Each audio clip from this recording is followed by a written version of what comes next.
ക്രൈസ്തവ കോളത്തിലും ഉള്ള ഒരു കാര്യമാണ്. இன்றைக்கும் கிறிஸ்தவர்கள் மத்தியிலே இருக்கக்கூடிய ஒரு விஷயம் அது.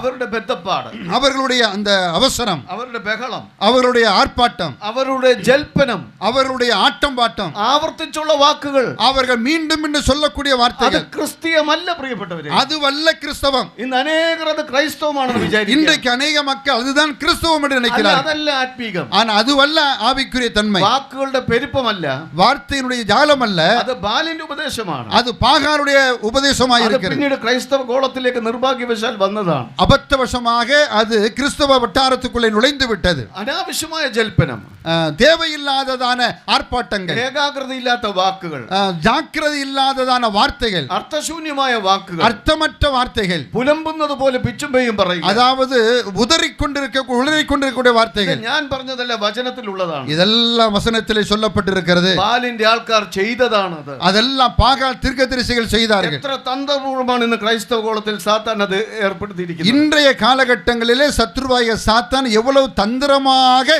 சபைகளுக்குள்ளே கொண்டு வந்திருக்கிறார். വ്യാജമായ ആവർത്തനങ്ങൾ, பொய்யான சில காரியங்கள், ഒരു വാക്ക് തന്നെ ആവർത്തിച്ചു പറഞ്ഞുകൊണ്ടിരിക്കും. ஒரே வார்த்தையை மீண்டும் மீண்டும் மீண்டும் மீண்டும் சொல்லிக்கொண்டே இருப்பது. അതിന്റെ അർത്ഥം എന്താണെന്ന് അവർക്ക് അറിഞ്ഞുകൂടാ. அதனுடைய என்ன பொருள் என்பது அவர்களுக்கே தெரியாது. പുലമ്പിക്കൊണ്ടിരിക്കുക, அவர்கள் புலம்புகிறார்கள். അത് ദൈവികമാണെന്ന് വിശ്വസിക്കുന്നു. அதுதான் தேவ ஆவியினால் நிறைந்தது என்று சொல்லுகிறார்கள். ക്രിസ്തു പോലും അതിനെ ശാസിച്ചിട്ടുണ്ട്. ஆண்டவர் கூட அதை எச்சரித்திருக்கிறார். നിങ്ങൾ ജാതികൾ ചെയ്യുന്നത് പോലെ പ്രാർത്ഥനയിൽ ജൽപ്പനം ചെയ്യരുത്. நீங்கள் அந்நியர்கள் செய்வது போல நீங்கள் செய்யாதிருங்கள். എന്നിട്ടും ഇന്ന് അനേകർ അത് ചെയ്യുന്നു. அப்படி சொல்லியும் கூட அநேகர் இன்றளவும் செய்து അത് கொண்டிருக்கிறார். ആത്മീകമാണെന്ന് വിചാരിക്കുന്നു. அதுதான் ஆவிக்குரிய வளர்ச்சி என்று நினைக்கிறார். ആത്മീകതയുടെ പേരിലുള്ള ബഹളം, ஆவிக்குரிய பெயரில் நடக்கக்கூடியதான சில ஆர்ப்பாட்டங்கள் സാത്താന്യ പ്രേരിതമാണ്. அது சாத்தானுடைய செயலாக இருக்கிறது. വ്യാജമായ ബഹളങ്ങൾ, எல்லா இடத்திலும் இந்த பொய்யான காரியங்கள் இருக்கிறது. യേശു ക്രിസ്തു അതിനെ ശാസിച്ചു. இயேசு கிறிஸ்துவனர் அதை கடிந்து கொண்டார்.